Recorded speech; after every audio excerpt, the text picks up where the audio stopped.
The humidity in Atlanta usually felt like a warm hug from an old friend, but today it felt like a heavy woolen blanket soaked in grief. Monica Harrison stood in the center of her foyer, her hand resting on the smooth, polished mahogany of the banister. This house, a sprawling Victorian in the historic district of Cascade Heights, was more than just bricks and mortar. It was the physical manifestation of 40 years of the grind. It was every late night she'd spent balancing corporate ledgers, and every weekend Robert had spent overseeing his construction crews. Now, Robert was gone. The silence in the house was a roar in her ears. "Mama? You okay? You've been staring at that vase for 10 minutes. Monica blinked, pulling herself back from the brink of a memory. Standing at the base of the stairs was Marcus, her only son. He looked so much like his father. The same broad shoulders, the same deep mahogany skin, but his eyes lacked Robert's iron. Marcus's eyes were darting toward the front door, where his wife, Tiffany, was loudly directing movers. "I'm fine, baby," Monica said, her voice a low melodic rasp that usually commanded a boardroom. Today she let it sound a little thinner, a little more fragile. "Just thinking about where your father used to hide his spare car keys." Tiffany swept into the room like a whirlwind of artificial silk and expensive perfume. She didn't walk. She marched, her 5-inch heels clicking aggressively against the original hardwood floors. "Marcus, we really need to pick up the pace," Tiffany said, not even glancing at Monica. "The estate sale company is coming at noon, and we still haven't cleared out the primary suite. We talked about this. Efficiency is key if we're going to get this house on the market before the quarter ends." Monica watched her daughter-in-law.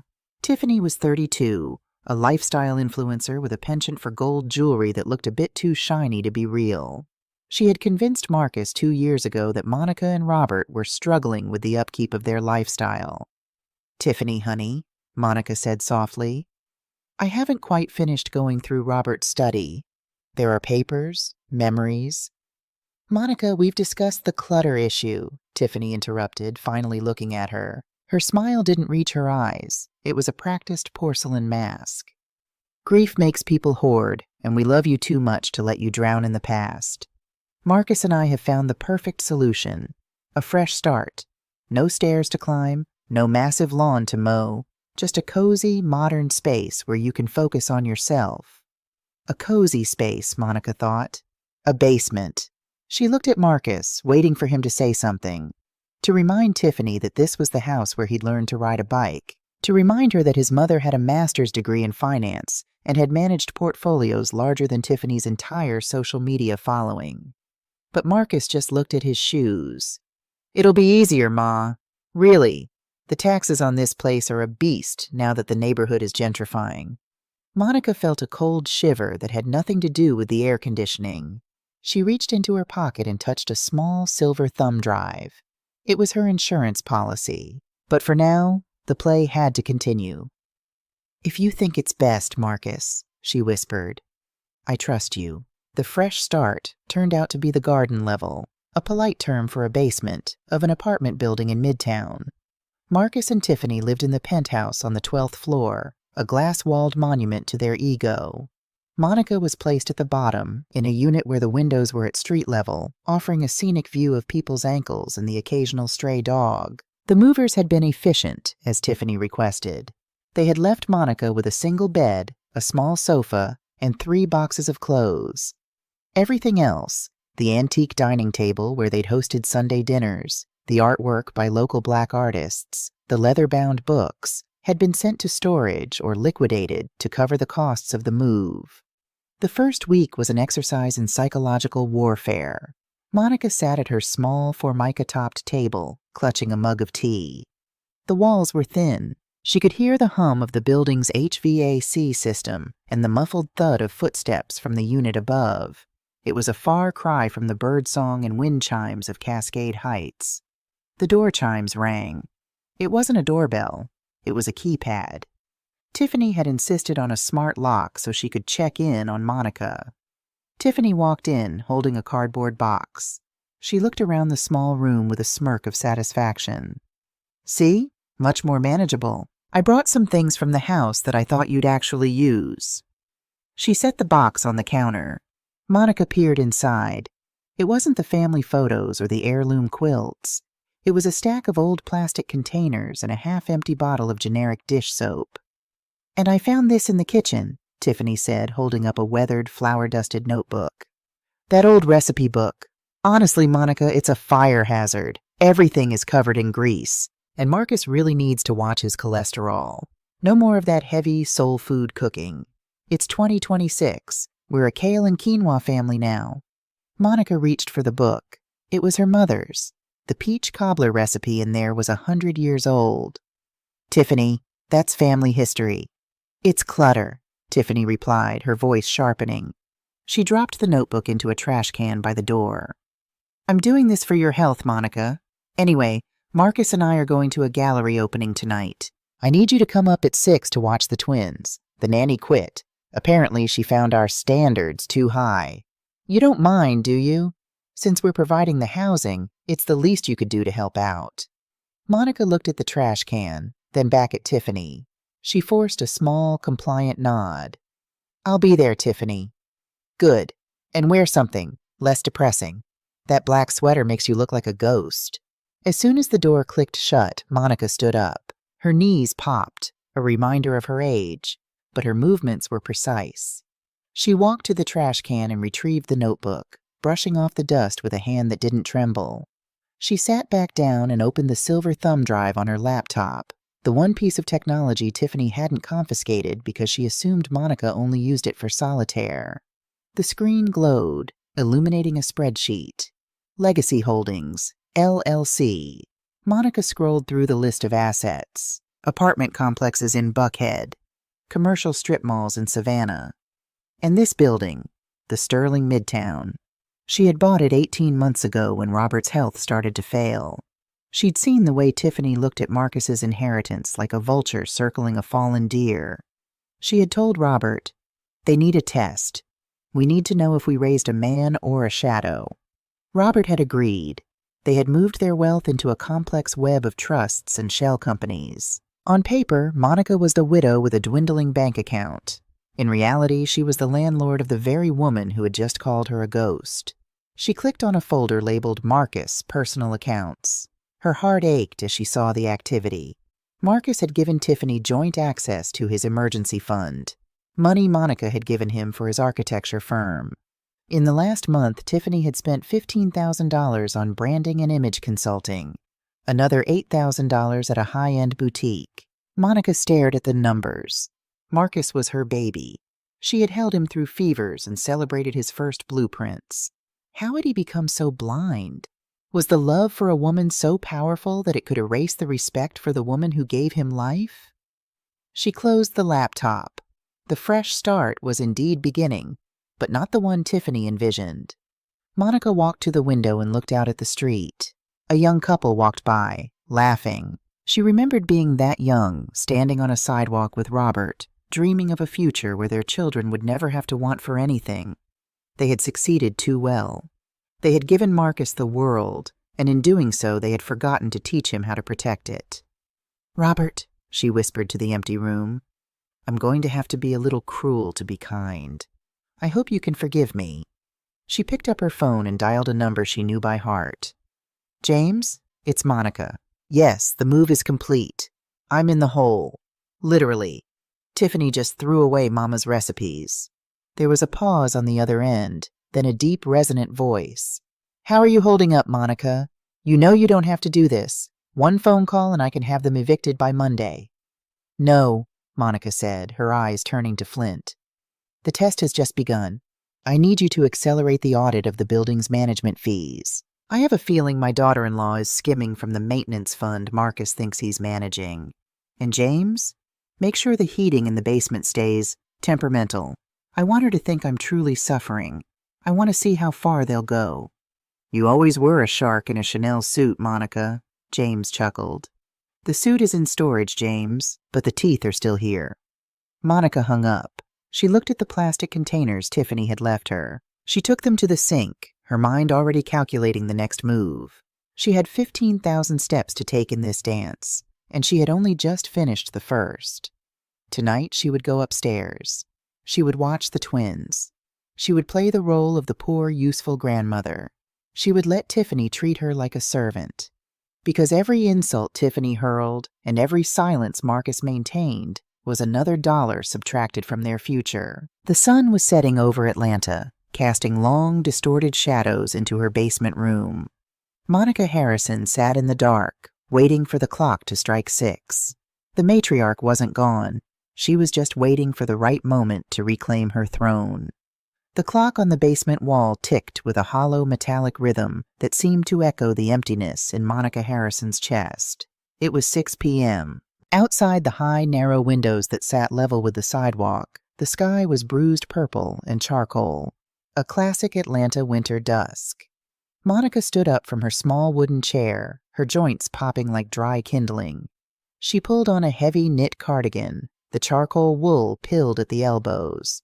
Tiffany had called it the ghost sweater, a relic of a life that was supposed to be buried with Robert. Monica didn't mind. The sweater smelled faintly of Robert's cedarwood cologne, a ghost she was happy to carry. She shivered. The basement was an icebox. For 2 weeks, the vents had blown nothing but a tepid, dusty breath. When she'd called the building manager, a man she knew secretly worked for her own holding company, he had been instructed to play the part. "Sorry, Mrs. Harrison, the parts are on back order. Supply chain issues, you know?" But it wasn't the manager's fault. It was Tiffany. Monica had seen the emails on her remote server. Tiffany had intercepted the repair requests, telling the staff that the tenant in 1A is senile and confuses the hum of the fridge for a broken heater. Monica adjusted her glasses and began the trek upstairs. She didn't use the elevator. She took the concrete stairs, feeling every one of her 62 years in her hip. She needed to feel the struggle. She needed to know exactly how much of her son's soul had been eroded by the woman waiting at the top. When the elevator doors to the penthouse opened, the contrast was a physical blow. The air was thick with the scent of $400 candles, santal and sea salt. The heating was set to a decadent 75 degrees. "You're 2 minutes late, Monica," Tiffany snapped without turning around. She was standing in front of a floor-to-ceiling mirror in the foyer, adjusting a pair of oversized diamond hoops. Her dress was a slip of crimson silk that probably cost more than Monica's annual property taxes. "I had to walk the stairs, Tiffany. The chill makes my hip a bit stubborn," Monica said, her voice soft, playing the role of the frail elder to perfection. Tiffany rolled her eyes, her reflection caught in the glass, a portrait of modern vanity. "Exercise is good for you. It keeps the mind from wandering. The twins are in the playroom. They haven't had dinner because the organic chef had a family emergency, and frankly, I don't have time to deal with it. There's some artisanal cereal in the pantry. Do not cook anything. I'm hosting the Junior League brunch tomorrow, and I won't have the upholstery smelling like grease and collard greens." Marcus stepped out of the primary suite, tugging at his French cuffs. He looked polished, successful, and utterly hollow. When he saw his mother, he paused, a flicker of something, guilt perhaps, crossing his face. "Ma," he said, stepping toward her. "You look pale. Is it the flu?" Before Monica could answer, Tiffany was there, slipping her arm through Marcus's, anchoring him. "She's fine, Marcus. It's just the lighting in here. Besides, I gave her that pashmina I didn't want anymore. She's probably just tired. Right, Monica?" Monica looked at her son. She searched for the boy who used to bring her dandelions. She searched for the young man who had promised his father on his deathbed that he would take care of the queen. "I'm a bit cold, Marcus," Monica said, her eyes locked on his. "The heater downstairs. It's been 2 weeks. Marcus frowned, his brow furrowing. 2 weeks? Tiff, you said the guy was there Tuesday." "He was," Tiffany lied, her voice smooth as glass. "He said it was a pilot light issue and he fixed it. Monica probably just forgot how to adjust the thermostat. It's a smart system, Marcus. It's a bit much for her generation." Marcus sighed, the tension leaving his shoulders. He chose the easy path. He chose the lie. "I'll look at it this weekend, Ma. Just use an extra blanket tonight, okay? We've got this gala for the new museum, and it's a big deal for the firm." "Of course," Monica whispered. "The museum is very important." The next 5 hours were a slow descent into exhaustion. The twins, Andre and Alicia, were in a destructive phase, according to Tiffany's high-priced child psychologist. In reality, they were just children starved for discipline and real affection. They threw gold-plated toy cars at the walls and refused to eat the artisanal cereal, which tasted like cardboard and kale. Monica didn't lose her temper. She sat on the floor with them, her knees aching, and told them stories. Not the sanitized stories from their iPads, but the stories Robert used to tell. About the ancestors who worked the red clay of Georgia, about the secret language of the drums, about the strength it took to build something from nothing. For a moment, the penthouse felt like a home. The children grew quiet, their eyes wide as Monica's voice wove a tapestry of history and pride. But then Alicia asked, "Grandma, why does Mommy say you're a charity case?" The question hit Monica like a physical blow to the stomach. She kept her expression neutral, smoothing Alicia's hair. "Mommy just has a different way of looking at the world, baby." After the children finally fell asleep, Monica walked to the kitchen to get a glass of water. She stopped when she saw Tiffany's iPad lying open on the marble island. A notification was glowing. It was a bank alert from Marcus's business account. Transfer complete, $25,000 to T. Harrison. Personal. Monica felt a surge of cold fury. She knew Marcus's architecture firm was struggling. He had taken on too much debt to fund Tiffany's influencer lifestyle.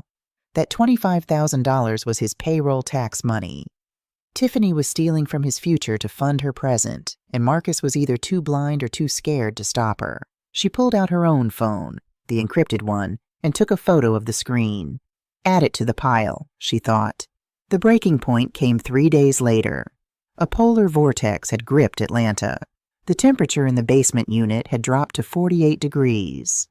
Monica's breath misted in the air. She had spent the night huddled under 4 blankets, her chest tight with a cough that sounded like gravel in a tin can. She checked her bank balance. $12.43. Tiffany had restructured Monica's finances, claiming that since they were providing luxury housing, Monica's Social Security checks should go toward the building's association fees. It was an illegal arrangement, one that James Sterling was currently documenting with glee. But for now, Monica was functionally broke. She needed a space heater, a simple $40 ceramic heater from the hardware store down the street. She walked up to the penthouse. She didn't wait for an invite. She walked into the kitchen where Marcus was drinking espresso and Tiffany was barking orders into her phone at a florist. "Market," Monica Teotau rasped. Her voice was nearly gone. "I need $50. The room went silent. The only sound was the hiss of the espresso machine. Tiffany hung up the phone and turned, her eyes narrowing. "Excuse me? $50? For what? More memorabilia from the thrift store?" "I'm sick, Marcus," Monica said, ignoring Tiffany. She stepped toward her son, her hand trembling as she reached for the counter to steady herself. "It's freezing down there. I need a heater and some medicine. My chest." She broke into a fit of coughing that shook her entire frame. Marcus stood up, his face pale. "Ma, you sound terrible. Tiff, give her the money. Give her 100. "I will do no such thing," Tiffany hissed, stepping between them. "Marcus, don't be so naive. I went down there yesterday while she was at the grocer. Do you know what I found? She's hiding things. That old jewelry box of hers? It's full of heirlooms she could sell in a heartbeat if she really needed money. She's playing you. She wants to see how much she can bleed us dry before we finally send her to that home in Sandy Springs." "Tiffany, she's my mother," Marcus said, but his voice was wavering. He was looking at his watch. He had a meeting with a developer. He wanted the problem to go away. "And I am your wife, the woman who is building your brand." Tiffany turned on Monica, her face inches from the older woman's. "You've lived a charmed life, Monica. You and Robert sat in that big house on the hill while the rest of the world struggled. Well, the hill is gone. You're just a useless, broke old woman who doesn't know when to quit. You want $50? Go earn it. I heard the CVS on the corner is looking for someone to sweep the aisles. Maybe they'll give you a discount on cough syrup." "Tiffany, that's enough," Monica said, her voice regaining a sudden sharp clarity. The frail act was slipping, replaced by the steel of a woman who had run multi-million-dollar departments. "You are speaking to the woman who raised the man you sleep next to. Show some respect." Respect? Tiffany laughed, a harsh, jagged sound. Respect is for people with assets.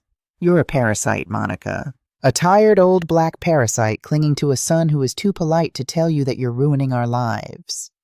Marcus, Monica said, her eyes burning into his. Are you going to let her say that? To me? Marcus looked at his mother. He looked at his wife. He thought about the payroll taxes. He thought about the gala. He thought about the peace that came with silence. Ma, just go back downstairs, Marcus whispered. I'll call the manager again. Just don't make a scene. Tiffany is stressed. The betrayal was more painful than the cold.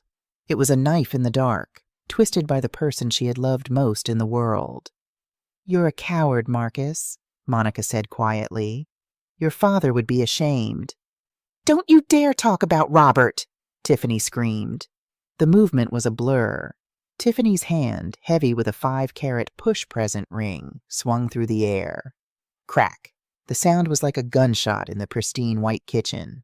Monica's head snapped to the side. The force of the blow sent her staggering back. Her hip hit the edge of the marble island, and she collapsed onto the floor. Her glasses flew across the room, skidding under the breakfast nook. Silence settled over the room, thick and suffocating. Monica lay on the floor, the cold stone pressing against her cheek. She could taste copper. Her lip was split. Her vision was blurry, but she could see Marcus. He hadn't moved. He was standing by the espresso machine, his hands hovering in midair, his face a mask of paralyzed horror. He didn't rush to her. He didn't scream at his wife. He just stood there, watching his mother bleed on the floor of the penthouse he couldn't afford. Tiffany was panting, her chest heaving. She provoked me. You heard her, Marcus. She's trying to tear us apart. Monica slowly pushed herself up. Every bone in her body screamed in protest, but she refused to stay down. She crawled to her glasses, her fingers trembling as she found them. One lens was cracked. She put them on and stood up, using the counter for support. She didn't look at Tiffany. She looked only at Marcus. I spent 35 years wondering what kind of man you would become, Monica said. Her voice was no longer teotao. It was a low, vibrating hum of pure authority, the voice of the CFO, the voice of the matriarch, the voice of the landlord. I thought I raised a king, but I see now that I only raised a spectator. Marcus started, his voice cracking. Don't, Monica snapped. The word was a whip. She wiped the blood from her lip with the back of her hand. She turned and walked toward the elevator. Her gait was no longer a shuffle.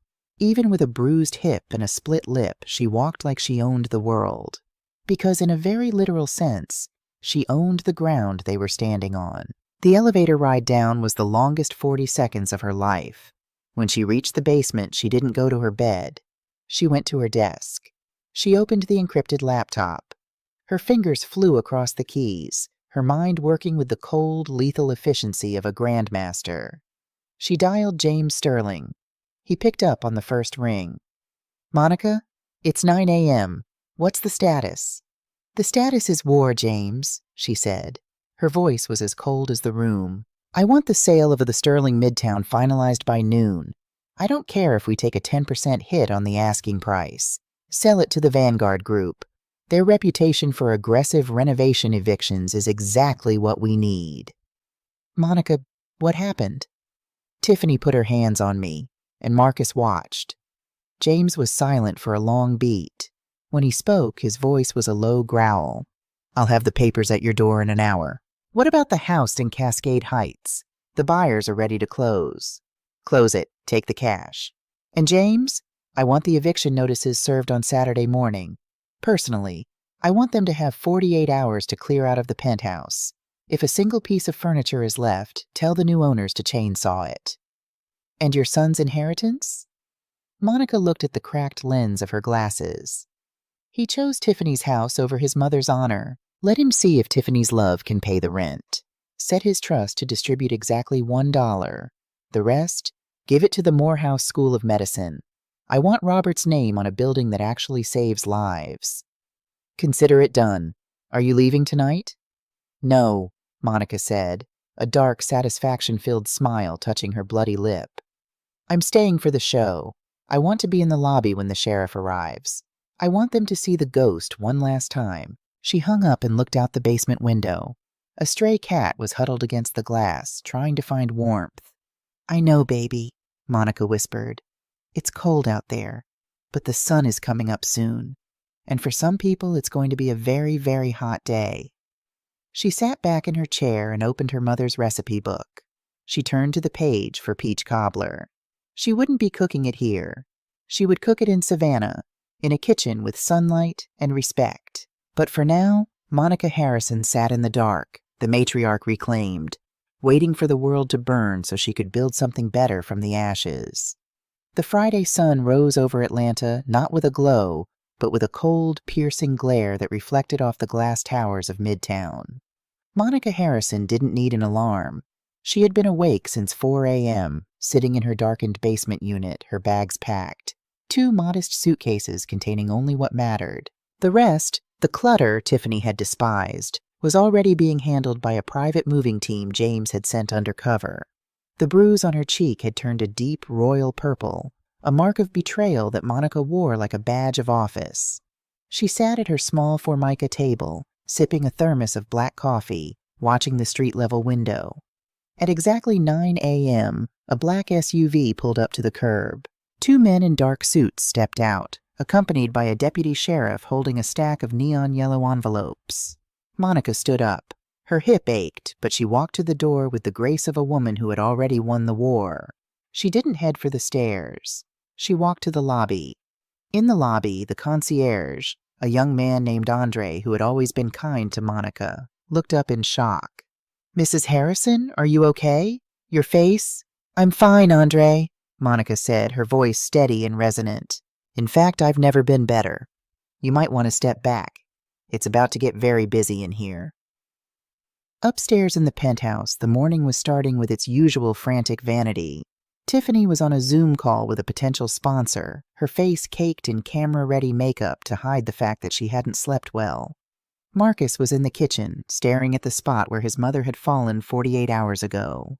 The ghost of his silence haunted the room. The doorbell didn't ring. It was a heavy, authoritative knock that vibrated through the reinforced steel door. "Marcus, get that!" Tiffany shouted, muted by her headset. Marcus opened the door, expecting a delivery. Instead, he was met by the deputy sheriff. "Marcus Harrison?" the officer asked. "Yes?" "You are being served an immediate possession notice. This building has changed ownership as of 12:01 a.m. today. The new owners, Vanguard Holdings, have initiated a structural vacancy order for renovations. You and all occupants of Unit 1201 have 48 hours to vacate the premises." Marcus felt the air leave his lungs. "What? No, that's impossible. I manage the association fees. I would have known about a sale." Tiffany had rushed to the door, her face pale beneath the contouring. "Ownership change? We have a lease. We have an agreement." "Your agreement was with Sterling Midtown LLC, the officer said, his voice a flat, rehearsed drone. "That entity has been dissolved. The new owners do not recognize any previous residential contracts. 48 hours. If you're not out by Sunday morning, your belongings will be moved to the sidewalk and the locks will be changed." "This is a mistake!" Tiffany shrieked, her voice reaching that jagged, hysterical pitch Monica had come to despise. "Marcus, call the board! Call the lawyers!" "The board sold the building, Tiffany," Marcus whispered, his eyes falling to the bottom of the notice. His heart stopped. The signature of the authorizing agent for the seller wasn't a name he recognized, but the notary stamp was from the office of James Sterling. Monica was waiting in the lobby when they came down. They looked like refugees of a very expensive war. Tiffany was draped in a fur coat, her eyes red, clutching her designer handbag as if it were a life preserver. Marcus was disheveled, his tie crooked, looking every bit the broken man he had become. When they saw Monica sitting on the velvet sofa in the lobby, Tiffany's shock turned instantly to venom. "You!" Tiffany marched toward her, her heels clacking on the marble. "Did you hear? Some corporate vultures bought the building. We're being evicted, and look at you sitting there like you're at the theater. We have to find a place for the twins, Monica. You need to call that lawyer friend of yours, James. He must know what's going on." Monica stood up slowly. She didn't flinch when Tiffany got in her face. She just looked at her son. "Marcus," Monica said, "did you find the $50? Marcus flinched. "Ma, not now. We're losing everything. The firm is in trouble, and now this?" "You're not losing everything, Marcus," Monica said, her voice echoing in the quiet lobby. "You're just losing what you didn't earn, and what you didn't protect." "What are you talking about?" Tiffany demanded. Monica reached into her handbag and pulled out a simple white envelope. She handed it to Marcus. "James asked me to give this to you. It's your inheritance, early." Marcus opened it. Inside was a single, crisp $1 bill and a thumb drive. "What is this, Ma? Some kind of joke?" Marcus's voice was trembling. "The dollar is for the respect you showed me in that kitchen," Monica said. "The thumb drive contains the footage from the camera in my basement. It shows Tiffany going through my things. It shows her forging your signature on the payroll tax transfers. And it shows the last 2 minutes of our conversation in the penthouse." Tiffany's face went from pale to a sickly gray. You recorded me?" "I'm a CFO, Tiffany. I record everything," Monica said. She turned back to Marcus. "The building sale closed yesterday. I was the majority shareholder of Sterling Midtown. I sold it because I didn't like the tenants in the penthouse. They were loud, disrespectful, and they didn't pay their moral rent." The silence in the lobby was deafening. Marcus looked from the dollar bill to his mother, the realization crashing over him like a tidal wave. "You owned the building?" he whispered. "All this time? The ham? The cold? Why, Ma?" "Because I needed to know if my son was still in there," Monica said, her voice finally breaking with a hint of the grief she'd been carrying. "But all I found was a man who let his wife hit his mother for $50. You didn't just fail a test, Marcus. You failed your father's memory." Tiffany tried to speak, to lash out, but the words died in her throat. For the first time, she looked at Monica and didn't see a ghost. She saw the predator.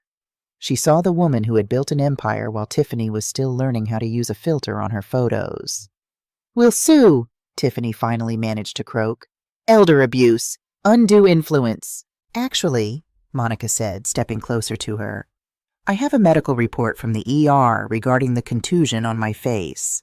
James is filing the assault charges this afternoon, unless you agree to a quiet, immediate divorce and a total renunciation of any claim to the Harrison estate. Marcus, if you stay with her, you stay with nothing. If you leave, you'll find $50,000 in a restricted account, enough to get a small apartment and start over. But you will never see a dime of the millions your father and I built. That money is going to people who actually deserve a future." Monica turned her back on them. Andre, the concierge, opened the front door for her. "Where are you going?" Marcus cried out, his voice sounding like the child he used to be. Monica paused at the door, the Georgia sun catching the silver in her hair. "I'm going home, Marcus, to a place where the trees have more heart than you do." The drive to Savannah was a 4-hour meditation.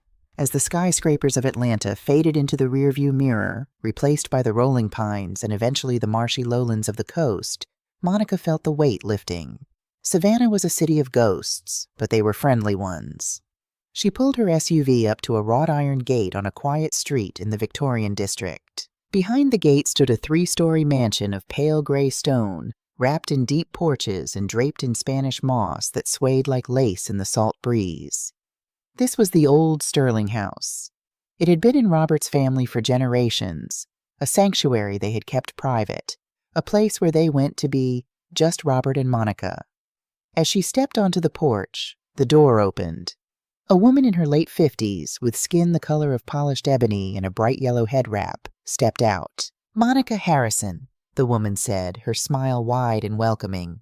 "We've been waiting for you. The tea is steeping, and the garden is finally listening to the birds again." "Thank you, Sarah," Monica said, stepping into the cool, high-ceilinged foyer. The house smelled of beeswax, lavender, and old books. It was a house that demanded respect.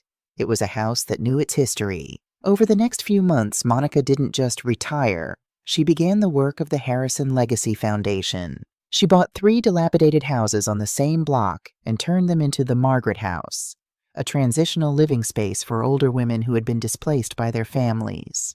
She became a fixture in the neighborhood, known not for her wealth, but for her garden. She grew herbs that she gave away for free, and on Sunday afternoons the scent of peach cobbler wafted from her kitchen, drawing in the neighbors and the children who played in the square. One evening, as the sun was setting, casting long golden shadows across the moss-drained oaks, Monica sat on her hush porch with a glass of iced tea. Her phone buzzed. It was a letter from James, forwarded as a PDF. Marcus and Tiffany have finalized their divorce, the note read. Tiffany is living with her mother in a trailer park outside of Macon. Marcus is working as a junior draftsman at a mid-sized firm. He lives in a studio apartment. He's been attending counseling. He asks about you every week, Monica. He hasn't asked for money. Not once. Monica looked at the letter for a long time. She thought about the dollar bill. She thought about the cold basement. She picked up a pen and a piece of heavy cream stationery. Dear Marcus, she wrote, the moss is beautiful this time of year. If you find yourself in Savannah and you're willing to work the garden, there might be a seat for you at Sunday dinner, but bring your own heater. I've learned that warmth is something you have to earn. She didn't sign it, Mama. She signed it Monica. She stood up and walked to the edge of the porch, looking out at the city she now called home. The betrayal was a scar, yes, but scars were just proof that you had survived the winter. Monica Harrison took a deep breath of the salt, thick air. The sun had set on her life in Atlanta, but here in the low country the stars were just beginning to come out, and they were brighter than any diamond Tiffany had ever worn. Ba mỉm cười, một nụ cười thanh thản và đầy uy quyền. Phương Hoang đã tái sinh tự động trở tàn, và lần này vương quốc của bà được xây dựng trên sự thật, lòng trắc ẩn và những rễ cây bám sâu vào lòng đất mẹ.